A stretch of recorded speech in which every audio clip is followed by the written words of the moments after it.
La Ciudad de México, tal y como hemos visto en infinidad de episodios en semanas anteriores, por alguna razón, se ha vuelto cuna de antiquísimos misterios, criaturas y maldiciones casi desde que fue habitada por seres humanos. Algunas de estas cosas, se dice, hoy en día siguen rondando entre las calles de nuestra metrópoli, en edificios abandonados e incluso en antiguos recintos que son visitados por centenares de personas cada día. Se habla de antiguas entidades, de gigantes, de criaturas mitológicas tales como dragones y sirenas, que a pesar de los siglos, de los terremotos, las guerrillas, los conflictos armados y las muchas reestructuraciones que ha tenido México desde hace medio milenio, estas criaturas y entidades parecen seguir aferrándose y habitando en este sitio del planeta. Quizá porque México les pertenece a ellos y no a nosotros, y ni siquiera a los primeros pueblos indígenas que se asentaron en este territorio. Ningún ser humano, ni indígena, ni europeo, ni mestizo, podría declararse dueño del territorio mexicano, pues pareciera ser, según antiguas narraciones, que los seres humanos que hemos habitado este territorio desde hace siglos, tan solo somos huéspedes en el hogar de seres que no son humanos. Ya te he dicho que, a pesar de lo que muchos creen, la famosa Llorona no es una leyenda de la época colonial, sino que los aztecas ya hablaban de la aparición de una mujer espectral que se hacía presente lanzando lastimeros llantos por las noches en el lago de Texcoco y recorría los terrenos aledaños, provocando escalofríos a todo aquel que la escuchara. Solo que para los antiguos aztecas, la Llorona no era un alma en pena, como se cree hoy en día, sino que ellos la veían como una diosa de nombre Tonantzin. Y así como hay infinidad de criaturas y apariciones que ya estaban aquí en México, desde antes de que el primer pueblo de hombres se asentara en el territorio, muchos otros terrores llegaron del otro lado del océano, a bordo de los navíos españoles y portugueses que arribaron a partir de 1525, y una vez que México Tenochtitlán empezó a ser conocida como la Nueva España, y empezaron a llegar barcos incluso de China. Más engendros y más aberraciones antinaturales descendieron de estos navíos y se quedaron aquí, para aterrorizar a la gente que habitaba esta, nuestra tierra. Es así como nos trasladamos varios cientos de años en el tiempo, al año 1973, a la colonia Roma, una de las colonias más antiguas de la capital mexicana. En esta colonia, la mítica Pachita tuvo su consultorio, en el edificio popularmente conocido como la Casa de las Brujas, el cual se dice que está habitado por entidades oscuras, demonios y almas en pena. Y en esta misma colonia hay infinidad de relatos, leyendas y testimonios que incluso datan ya de años recientes, en los que los habitantes de la Roma, como se le conoce entre los capitalinos, dicen haberse encontrado con brujas, extraños animales que quizá no eran animales, con sectas, sombras extrañas que rondan por los callejones en las noches e incluso con un maniquí viviente que suele andar por esta zona de la ciudad ya entrada la madrugada. ¿Será que en esta antigua colonia y sus viejas edificaciones hay un aura mística que llama a entidades sobrenaturales, sean buenas o malas? En unos segundos entenderás por qué hago esta pregunta. El relato que te voy a contar hoy lo encontré en un foro de Facebook y es un aterrador testimonio real que deja a una chica de nombre Cecilia sobre algo que lleva ocurriendo desde hace varias décadas en la colonia Roma. La historia, como te dije, comienza en el año 1973 y nuestra primera protagonista de la historia no es Cecilia, sino su abuelita Carmen, quien por aquellos años apenas era una jovencita de 19 años de edad que luchaba por entrar a la universidad para estudiar una carrera. La hermana de Carmen, Anya, era un par de años más joven que ella y apenas iba a cumplir los 18 cuando ellos llegaron a sus vidas. Una mañana lluviosa del otoño del 73, una familia de 5 personas llegó junto con un camión de mudanzas a la enorme casa que estaba junto a la de los padres de Carmen en una calle de la colonia Roma. Carmen, junto con su inocente hermana, se asomaron desde la ventana del cuarto que ambas compartían en la planta alta, por juguetona curiosidad, para ver quiénes eran los nuevos vecinos. Para ellas era emocionante, pues nadie había habitado en la casa de al lado por lo menos en los últimos 10 años. Y ambas se alegraron de que, además del padre y la madre, había 3 chicos que parecían rondar la misma edad que ellas. Al parecer, se trataba de 3 hermanos. El que parecía ser el mayor era un chico que aparentaba tener unos 20 años de edad, fornido y de ojos azules muy fríos, casi amenazantes. Había una chica que, al ser la más menuda, parecía ser la menor de los hermanos. Se veía como de 14 o 15 años cuando mucho, de cabello rubio platinado, con cejas tan rubias que parecía que no tenía cejas en lo absoluto, pues éstas se fundían con la pálida piel de la niña. Y el que más le llamó la atención, no a Carmen, sino a Anya, fue el que parecía ser el hermano de en medio. Un chico delgado, muy alto, de rizos de color café rojizo y nariz afilada. Este debía tener la misma edad que Anya, más o menos. Para Carmen, era emocionante que sus vecinos tuvieran la misma edad que ella y que su hermana, pues creía que podrían salir a platicar, ir a fiestas juntos, pero en plan de amigos. Como Carmen buscaba entrar a la universidad en una época en la que no era tan común que las mujeres estudiaran, debía trabajar el doble de duro y no tenía tiempo para estar perdiendo en novios ni conquistas pasajeras. Por otro lado, Anya, siendo una despreocupada chica de preparatoria, quedó prendada de inmediato del chico de los rulos rojizos y se propuso que sería su novia. Esa misma tarde, los padres de Carmen y Anya fueron junto con ellas a darles la bienvenida a los nuevos vecinos, como se estila en los vecindarios cuando llega una persona nueva. Pero, para la desagradable sorpresa de la familia, los nuevos vecinos eran bastante huraños y reservados, hasta el punto de lo grosero. Estos los recibieron en la puerta de su nueva casa, pero jamás los invitaron a pasar. Apenas si les dijeron mucho gusto a los padres de Carmen y Anya cuando estos se presentaron, y por si fuera poco, no sonrieron ni siquiera por compromiso ni una sola vez, sino que más bien los veían con asco y con desprecio.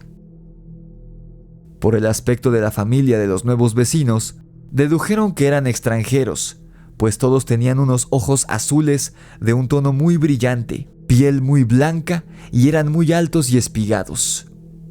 Parecían como rusos o escandinavos, según recuerda Carmen. Sin embargo, cuando sus padres les preguntaron de dónde venían, el matrimonio de extranjeros simplemente les respondieron que eran españoles, aunque era muy evidente que el acento de estos no era español, sino que sonaba de otra parte de Europa, porque además su español era imperfecto y tosco. Definitivamente no era su lengua natal. Casi sin despedirse, la familia de extranjeros le cerraron la puerta en la cara a la familia de Carmen, sin siquiera haberles dicho sus nombres ni cómo se apellidaban. El padre de Carmen, muy molesto y muy digno, se enojó bastante y les ordenó a su esposa y a sus hijas que no les hablaran para nada a esos extranjerillos creídos, más que para saludarlos y ya, pues habían sido muy groseros y los habían ofendido gravemente, simplemente aquel primer día que habían llegado. Carmen, su madre y Ania estuvieron de acuerdo, pues a ellas tampoco les habían caído bien. Actualmente es muy normal ver a extranjeros que viven en Ciudad de México, sobre todo en la colonia Roma, debido a la gentrificación, pero en el 73 no era muy común que digamos. Jamás ha sido raro ver a españoles o descendientes directos de españoles viviendo en México, debido a la historia que hay entre España y nuestro país. Pero ni el aspecto, ni el acento, ni la forma de hablar de aquella extraña familia era de españoles. Algo estaban ocultando, y sobre todo al padre. No le dio buena espina la familia de vecinos que acababan de llegar. Pasaron las semanas y las semanas se convirtieron en meses. Los padres de las chicas, al principio, tan solo les decían buenos días o buenas tardes a sus vecinos si llegaban a topárselos de frente en la calle, pero estos apenas y les respondían, y ni siquiera con palabras, sino con un gesto de cabeza muy seco, por lo que pronto ya ni siquiera les dirigían la palabra. Además, era rarísimo ver a los miembros de la familia en la calle durante el día, pues si es que llegaban a salir, únicamente lo hacían de noche o durante el crepúsculo. El esposo no salía a trabajar, la esposa no iba al mercado y los chicos no iban a la escuela. Sin duda esa familia era muy, muy rara.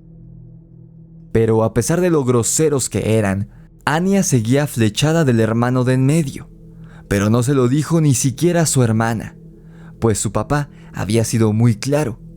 No quería que les hablaran a esos alzados racistas, mucho menos iba a permitir que ella se hiciera novia del chico. Y por si fuera poco, este chico de los rulos rojizos era igual de grosero y mal encarado que sus padres y sus otros dos hermanos. Así que, ¿qué esperanzas podía tener Ania realmente de que el chico se le declarara en algún momento? Simplemente eran fantasías en su cabeza y ella lo sabía.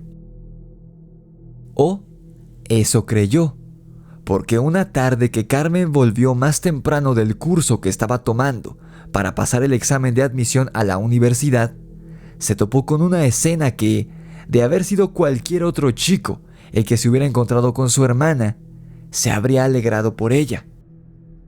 Y es que Ania estaba en la calle ese día, afuera de su casa, tomada de la mano y platicando de manera muy melosa y muy de cerca con el hermano de en medio de la casa de al lado. Incluso la chica todavía llevaba puesto su uniforme de la preparatoria. Al ver esto, Carmen no dijo nada y solo se metió a la casa. Prefirió esperar a que Ania entrara para reprenderla por haber desobedecido a su padre, pero sobre todo por rebajarse, siendo que ese chico y su familia la habían humillado y ofendido, y ahora ella estaba saliendo con él, aparentemente. Ania debió haber visto llegar a su hermana, y el gesto que hizo al verla con el vecino, pues no pasó mucho tiempo para que ella también entrara a la casa. En el interior, las dos hermanas discutieron fuertemente, cosa rara, pues ellas dos siempre se habían llevado muy pero muy bien. Solo que esa vez, Ania estaba completamente fuera de sí y no actuaba para nada como era ella. De hecho, más que una discusión, aquella fue una pelea, incluso con insultos y groserías de por medio, por primera vez entre las dos hermanas. De hecho, en toda la casa se sentía una vibra pesadísima. Al final, Ania concluyó con un "y cuidadito le vas de chismosa a mis papás, porque me voy a desquitar en donde más te duela". Asombrada por la amenaza de Ania, Carmen le dijo que no diría nada, pero no para favorecerla, sino porque ansiaba ver cómo el chico le veía la cara de tonta y la lastimaba, dejándola por otra o simplemente ignorándola sin más ni más. «Y ni vengas chillando conmigo cuando él te deje», le dijo Carmen, con los ojos inyectados en sangre del coraje, a su hermana menor. A partir de ese día, la relación de las dos hermanas comenzó a desmoronarse, y de ser muy unidas y contarse todo, apenas y se dirigían la palabra. Al principio, Carmen llegó a creer que era por lo del chico, pero con el pasar de las semanas, notó que Anya apenas y les dirigía la palabra a sus padres, quienes no sabían nada al respecto. Pasó más tiempo aún, y Anya dejó de ser la chica dulce y alegre que siempre había sido. Ahora era apática y siempre estaba cansada, además de que se veía ojerosa, demacrada, más delgada y con el cabello quebradizo. Incluso su piel se veía algo extraña, como con manchas. Como Carmen compartía habitación con ella, sabía que no se estaba desvelando. De hecho, Anya se estaba acostando más temprano que de costumbre, como si ansiara dormir, como si lo único que anhelara durante todo el día fuera tumbarse en la cama y perderse. Si bien comía un poco menos de lo normal, tampoco era como que hubiera dejado de comer, así que al menos enferma no estaba, o no tenía por qué. Eso pensó Carmen, que era la única que sabía sobre lo de Anya y el hijo de los vecinos. Y de hecho, si bien el extraño comportamiento y el deterioro físico de Anya coincidían con el tiempo en que Carmen la había descubierto hablando con el chico, realmente Carmen no estaba preocupada por esto tampoco. Anya no salía de la casa más que para ir a la escuela, y esta era una escuela para señoritas que no permitía la salida de las estudiantes más que al final de la jornada escolar. No tenían permitido salir de la escuela durante el día, pues había un guardia de seguridad en todo momento en la entrada. Además, el padre de las chicas llevaba a Anya todas las mañanas a la escuela, así que Carmen sabía que no se estaba escapando de clases para ir a ver al nuevo novio. El único momento en que podía coincidir con él era durante los 20 minutos en que no había nadie en la casa, justo cuando Anya volvía de la escuela. Era muy poco tiempo como para que hicieran algo más que besarse, así que Carmen estaba relativamente tranquila con el cambio de actitud de su hermana, y se lo atribuyó únicamente a los cambios de la adolescencia. O al menos estuvo tranquila, hasta la noche en que descubrió por qué su hermana estaba tan cansada y lucía tan mal. Ocurrió durante una de las primeras noches del invierno de ese año 1973, en que Carmen se despertó al sentir un gélido aire del exterior dentro de su habitación. Al abrir los ojos, la chica se percató de que la ventana estaba abierta, de par en par, lo cual le extrañó, pues la de su habitación no era una ventana que pudiera abrirse por sí misma, pues estaba oxidada y era muy difícil siquiera que alguien la pudiera abrir aplicándole fuerza, por lo que era imposible que el viento la abriera, sobre todo si estaba puesto el pasador. Además, la ventana abría hacia afuera, no hacia adentro, así que por simple lógica, de ninguna manera el viento pudo haberla abierto.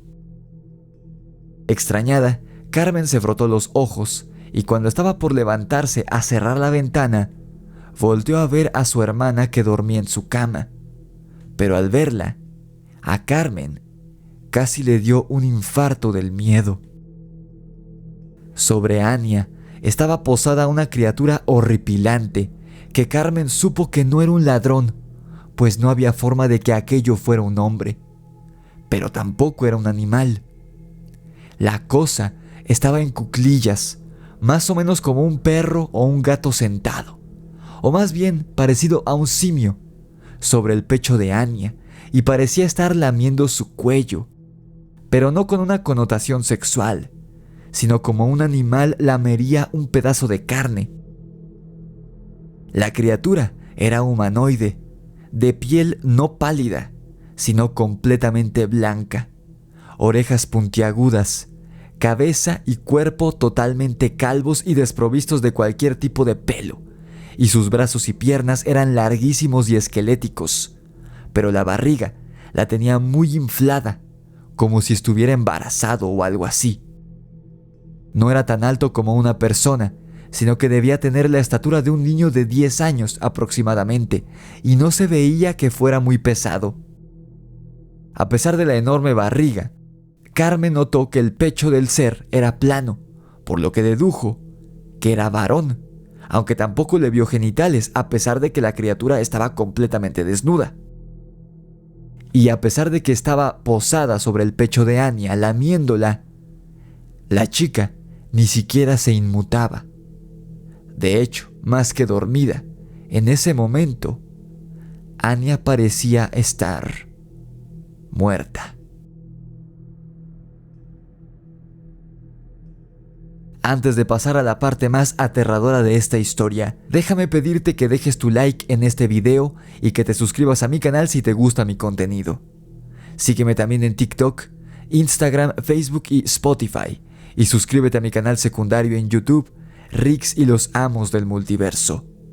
Si eres fanático de los vampiros, no olvides pedir tu ejemplar de mi libro de terror, La Orden de Camazotz, disponible en Amazon con entregas a todo el mundo a un precio más que accesible. El link para que pidas tu ejemplar está en la descripción de este video o puedes ir directamente a la página de Amazon. Y si tienes una experiencia paranormal que quieras que cuente en el canal, envíamela por escrito o por nota de voz a mi correo necronomiconrelatos@gmail.com o a mi número de WhatsApp, el 56 38 00 0345. Ahora, sigamos adelante con la historia. Carmen lanzó un chillido de terror cuando su cuerpo pudo salir del shock y la criatura se sobresaltó y dejó de lamer a Anya para voltear a ver a Carmen. Los ojos del engendro centellaban en la oscuridad como los de un animal que es alumbrado directamente con una lámpara, y Carmen notó que tenía la boca o el hocico, o lo que fuera, ensangrentado. La chica seguía gritando y la criatura, en un parpadeo, corrió en 4 patas, brincó de la cama de Anya y aunque no tenía alas ni nada por el estilo, se aventó por la ventana abierta y detrás de él, esta se cerró por sí misma, como por arte de magia. Sus padres llegaron corriendo unos segundos después a la habitación de las chicas, pero Carmen no podía hablar para explicar qué era lo que había pasado. Temblaba y lloraba, y lo único que podía hacer era señalar a su hermana con el dedo. Al ver que Anya no despertaba ni se movía con todo el escándalo, asustada, su madre se acercó a ella y la empezó a agitar por los hombros, y entonces, finalmente, Anya despertó. Pero no estaba asustada, sino molesta, porque la habían despertado. «Vele el cuello, mamá», fue lo único que pudo articular Carmen en su shock, y su madre revisó a Anya. Esta, malhumorada, la apartó con manotazos y les dijo que apagaran la luz y la dejaran dormir. Pero por lo que la madre pudo ver, Anya no tenía nada. Los padres, amorosos, calmaron a Carmen y le dijeron que seguramente había tenido una pesadilla, que intentara dormirse otra vez. Y como la chica no pudo articular más palabras por el pánico que sentía, ahí quedó el asunto. Pero no para Carmen. A la noche siguiente, Carmen se dispuso a no dormir y se preparó con un palo de golf que su padre tenía. La chica estaba dispuesta a quedarse despierta toda la noche si era necesario, y si esa cosa volvía a entrar a su habitación e intentaba dañar a su hermana, ella lo molería a palos. Cayó la noche y Carmen, aunque temblaba de nervios, se hizo la dormida en su cama. 1, 2, 3, 4 horas, pero no pasó nada, por lo que Carmen, eventualmente, se quedó dormida.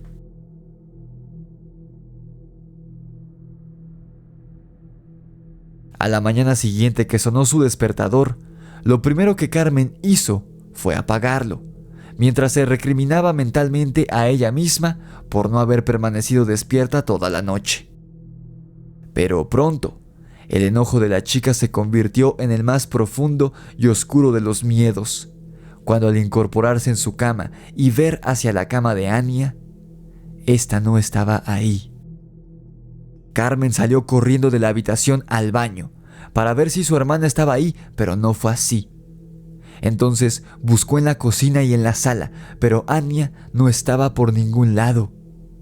La chica tenía un muy mal presentimiento, como una espina en el corazón esa mañana, por lo que despertó de inmediato a sus padres para informarles sobre lo que estaba ocurriendo. Los padres se pusieron lo primero que encontraron y salieron a la calle a buscar a su hija. Por desgracia, no tardaron mucho en encontrar a Anya, pues la encontraron en un parque cercano, muy conocido entre los vecinos de la colonia Roma. El cuerpo sin vida de la chica estaba tirado entre unos arbustos, descalza, y aún vistiendo su pijama. El forense determinó que a la chica le había dado hipotermia durante sus últimas horas de vida, pero además padecía de un avanzado estado de anemia y desnutrición, a lo cual los padres se sorprendieron enormemente. Pero lo que realmente desconcertó al médico forense fue que los niveles de sangre en el cuerpo de la chica eran bajísimos. No estaba completamente drenada, pero su estado era el de una persona que había muerto por desangramiento, y sin embargo, la chica no tenía ni un solo rasguño en el cuerpo. Fue un caso que este médico del CEMEFO no pudo esclarecer, por lo que en el acta de defunción se determinó como causa de muerte hipotermia, aunque el médico sospechaba que esa no había sido la causa de muerte de la chica, sino el aparente e inexplicable desangramiento. Como la chica no estaba herida ni presentaba signos de violencia, las autoridades tuvieron que determinar que Anya había salido de su casa por propio pie, lo cual tampoco era cierto, pues las ventanas de la casa estaban todas cerradas y la puerta principal, el único acceso a la calle, estaba cerrada con llave por la mañana y todas las llaves de todos los habitantes de esta estaban en su lugar dentro de la casa. No había una explicación racional de cómo Anya había logrado salir de la casa la noche en que murió. La trágica muerte de Anya quedó como un misterio, y sus padres no pudieron descansar tranquilos el resto de su vida. Carmen sabía que algo había tenido que ver el engendro que vio la última noche antes de que su hermana muriera. Como la casa les traía recuerdos agrios a la familia, estos se mudaron al poco tiempo a lo que hoy es la Colonia del Valle, otra zona de dinero en Ciudad de México, pero cuyas edificaciones son en su mayoría modernas. Al crecer, Carmen se casó y se fue a vivir al estado de Morelos, en donde nació su nieta Cecilia, quien compartió esta historia. Y es este punto del episodio en el que regresamos a nuestra protagonista inicial. Y es que esta chica escribe en su publicación de Facebook que su abuela Carmen jamás les contó esto ni a su hijo, padre de Cecilia, ni a ella. No hasta noviembre del año pasado, cuando por el aniversario luctuoso de Anya, ella, su hijo y Cecilia viajaron a la Ciudad de México a visitar la tumba de su hermana. Por primera vez en casi 50 años, esta vez, doña Carmen decidió pasar a ver la casa en la que ocurrió todo esto, aunque sea por afuera. Fue Cecilia quien la acompañó a mediados de noviembre del 2022, y le dolió ver la cara de tristeza de su abuela al ver que la casa en la que había crecido y vivido los primeros 20 años de su vida ahora había sido remodelada por completo, siendo actualmente una moderna construcción en la Roma. Pero la casa de al lado, en la que habían llegado a vivir esa familia de extraños extranjeros, estaba idéntica a como la anciana la recordaba de su juventud. Los 50 años transcurridos desde la última vez que doña Carmen había visto esta casa no habían pasado por encima de esta en lo absoluto. Por desgracia, al ver la casa, todos los malos recuerdos sobre los últimos días de Ania vinieron a la cabeza de doña Carmen. El cambio en la actitud de Ania, sus visitas a escondidas al hijo de los vecinos, las peleas que tenía con Carmen, su permanente cansancio, su demacrado aspecto y aquella maldita criatura horrible que ella había visto con sus propios ojos sobre el pecho de Ania. Jamás supo si algo había tenido que ver ese monstruo con el fallecimiento de Ania y su notable deterioro de salud y físico. Ahora que lo pienso, le dijo doña Carmen a Cecilia mientras miraba la casa de aquellos extranjeros, creo que mi hermana murió varias semanas antes de que encontráramos su cuerpo en el parque de aquí a la vuelta. Y justo cuando doña Carmen pronunció estas palabras, la puerta de la casa de los vecinos se abrió. Cecilia vio salir de ella a un chico delgado, más o menos de su edad, de aspecto extranjero, tal vez europeo. Muy alto y muy delgado, vestido a la moda. A la chica le dio la impresión de que este sujeto conocía a su abuela, pues mientras caminaba hacia la calle, se le quedó viendo a esta y le sonrió. Después el chico siguió caminando, alejándose de ambas. Pero al voltear a ver a su abuela para preguntarle si lo conocía, pues a Cecilia le había parecido muy guapo, notó que doña Carmen tenía el gesto contorsionado de terror y amargas lágrimas rodaban por sus mejillas, llenas de arrugas debido a la edad. ¡Es él! ¡Es él! ¡Asesino! ¡Aberración de la naturaleza!, se puso a gritarle doña Carmen al atractivo chico en medio de la calle, mientras la gente que pasaba solo se le quedaba viendo como si estuviera loca. El chico tan solo volteó a mirarla una última vez y le sonrió de nuevo, pero esta vez Cecilia pudo ver un dejo de burla en la sonrisa del muchacho, y la atracción que había sentido por él en primera instancia se convirtió de inmediato en asco y en desprecio por la actitud que había tomado. Luego, el chico dio vuelta en la esquina y se perdió de vista para siempre. Pero doña Carmen seguía llorando desconsolada y temblaba mucho. Cecilia se espantó muchísimo, pues creyó que a su abuela le estaba dando un ataque de algo, por lo que la llevó a una banca que había cerca, en un corredor rodeado por plantas y árboles. Pasó un buen rato hasta que la ancianita se calmó, pues no solo estaba asustada, sino furiosa. Al preguntarle qué pasaba, doña Carmen le contó toda la historia que te acabo de relatar, ocurrida en 1973. Te repito que nadie en la familia, más que los difuntos padres de doña Carmen, conocían esta historia, por lo que Cecilia se quedó sin saber qué decir al escuchar el relato de su abuela sobre cómo había muerto su hermana Ania.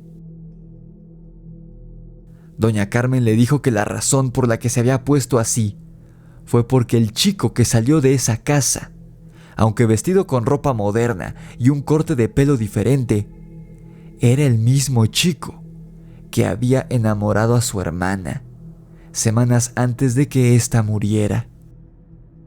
Y a pesar de que había casi 50 años de por medio desde la última vez que ella lo vio, este se veía exactamente igual a como se veía en el 73.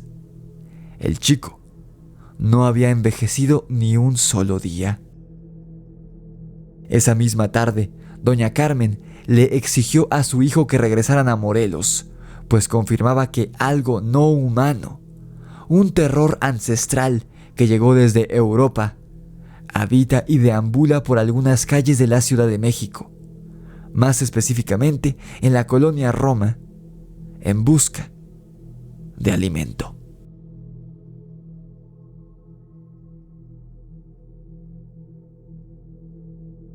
¿Tú qué piensas? ¿Has tenido algún extraño encuentro en la Ciudad de México? Comenta tu opinión abajo en la caja de comentarios. No olvides dejar tu like y compartir este video con todos tus conocidos amantes del terror y del misterio. Si aún no lo haces, suscríbete a mi canal y activa la campana de notificaciones para que YouTube te avise cada vez que subo un nuevo video.